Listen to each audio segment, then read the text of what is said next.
Olá, eu sou o professor Roberto Brasileiro e eu vou dar continuidade à aula sobre o menu dados. Eu estou com o cap14.xlsx aberto e eu vou direto para a atividade 6. Tá? Eu vou fazer as atividades 6 e 7. Essa atividade é de um recurso chamado tabela de dados. Esse recurso fica na guia dados, dentro aqui de teste de hipótese, esse recurso aqui, ó, tabela de dados. Vou explicar para que ele serve. Então, olha lá. Eu tenho aqui na atividade 6, eu vou explicar isso aqui primeiro. Eu tenho um valor de um carro, R$ 55.000. Digamos que eu vá comprar esse carro, eu vou dar uma parte, a entrada à vista, e eu vou financiar uma parte. Eu vou financiar 22.800. Eu tenho 24 parcelas, eu quero financiar em 24 parcelas e vou considerar uma taxa de 1% ao mês. Se eu fizer essa conta dessa forma, com 22.800 financiando, o que acontece? Eu vou entrar aqui com a função é PGTO, eu vou pegar taxa, número de períodos, eu vou pegar o valor presente e vou pegar o tipo, que no caso é 0, e vai dar aqui um determinado valor. Vou puxar aqui para o lado que ele abre. Está negativo, indicando que é uma prestação, vai ser uma saída. Pronto. Esse é o valor da prestação aqui do carro, financiando 22.800. Pronto. Aí o que o exercício pede? O que vai acontecer? Como é que fica o valor da prestação caso o número de parcelas variasse de 24 a 60 meses a cada 6 meses, tá? E a taxa de juros de 0,5% a 3% a cada 0,5%. Bom, aí o que acontece? Como é que fica o cenário se eu tiver, por exemplo, 24 meses? Se eu tiver 24 meses, eu sei que é 1.073. Mas se eu tiver 30 meses, 36, 42, 48, 54 ou 60? Da mesma forma, com 1% de taxa de juros, eu sei, e 24 meses, eu sei que é 1.073. Mas e se a taxa for meio? É 0,5, né? Aqui é 0,5. E se a taxa for meio, 1%, 1,5%, 2%, 2,5%, 3%, como é que fica isso? Eu tenho que ficar mudando aqui. Eu poderia ficar mudando aqui, anotando. O Excel tem esse recurso exatamente para simular tudo. Então, o que eu faço? Observe que eu deixei a tabelinha aqui já no formato. Esse formato é um padrão. Você, obviamente, que deve seguir esse padrão. No canto superior esquerdo, eu vou vincular essa célula à prestação. Um simples igual, nada mais. Tá?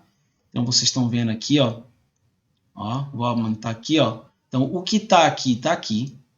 Não tem nenhuma mudança. Agora, eu seleciono essa tabelinha toda a partir daqui e vou lá em tabela de dados. Pronto, estou aqui em tabela de dados.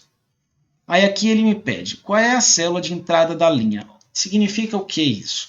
O que eu estou variando na linha? Nessa linha aqui, o que eu estou variando?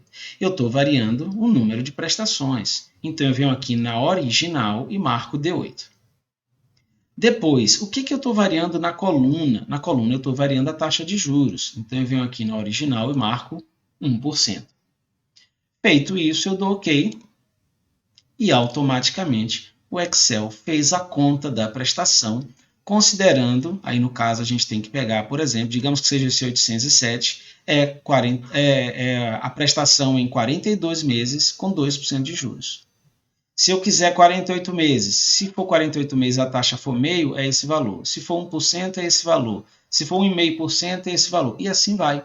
Então, eu não precisei simular isso aqui um monte de vezes. Eu só fiz uma vez e depois, automaticamente, eu gerei através do recurso tabela de dados. Muito bacana esse recurso para analisar cenário.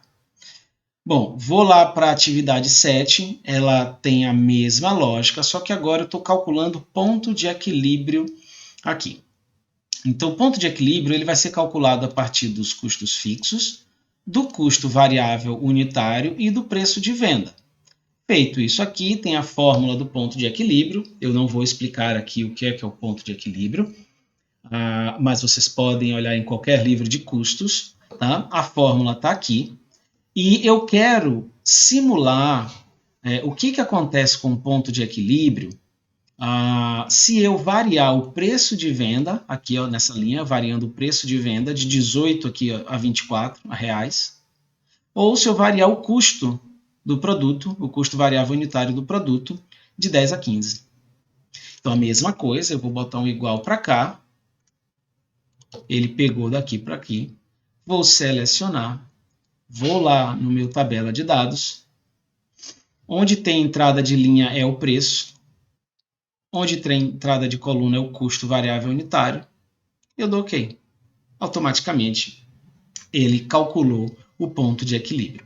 Então, esse 1.000 aqui, que significa que a empresa precisa vender 1.000 unidades do produto para ter lucro, começar a ter lucro. Agora eu sei que variando a preço e custo, eu posso ter uma variação bem grande. Por exemplo, se o meu preço for 20, mas o meu custo subir, eu começo a ter que vender muito mais para poder atingir o ponto de equilíbrio, o que não é bom. Agora, se o meu preço vai subindo e o custo é mantido, por exemplo, digamos que eu tenho um custo mantido em 10, olha o que acontece com o ponto de equilíbrio, ele vai caindo à medida que o preço vai subindo, o que seria interessante. Ok? Fico por aqui nesse vídeo, até o próximo.